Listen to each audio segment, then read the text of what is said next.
नाज़रीन, घोटकी के गज़ाली कॉलेज ऐं यूनाइटेड मेमण जमायत कराची तरफ़ां ॿिनि ॾींहनि लाइ मुफ़्त अखियुनि जी कैंप लगाई वई, जंहिंमें अखियुनि जे माहिर डॉक्टरनि मरीज़नि जी चकास करे खेनि मुफ़्त दवाऊं ॾिनियूं वयूं। उन हवाले सां ॾिसूं था एहसान कलवर जी ही रिपोर्ट।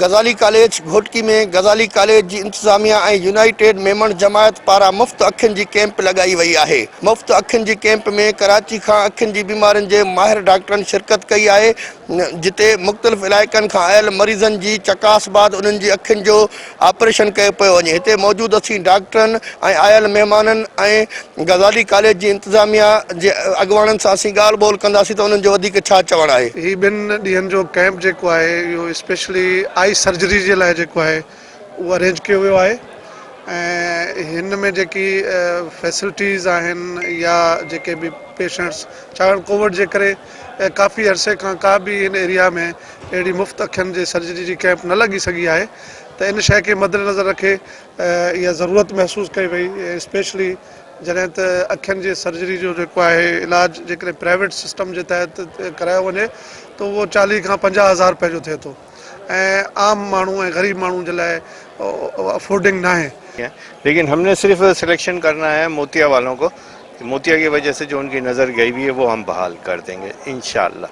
वैसे तो हमारा 2 दिन चलेगी, हम तो आसानी से 150-200 ऑपरेशन एक दिन में कर डालते हैं, तो 2 दिन में हमें 400 मिल गए तो हम 400 कर देंगे।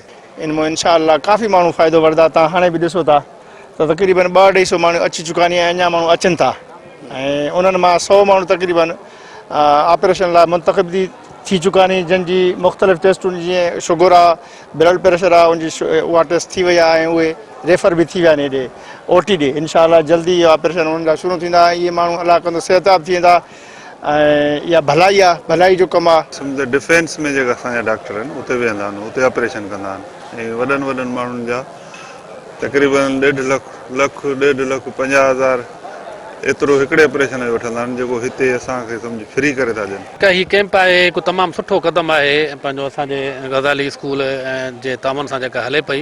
हिन घोटकी जी पसगरदाई जा काफ़ी पेशेंट हिते पहुची चुका आहिनि ऐं अल्हम्दुलिल्लाह हिकिड़ो सुठो अमल आहे इहो। असां वटि हिन वक़्तु बि अलाए केतिरा मरीज़ आहिनि जंहिंजो ऑपरेशन अंदरि थी चुको आहे, थी रहियो आहे।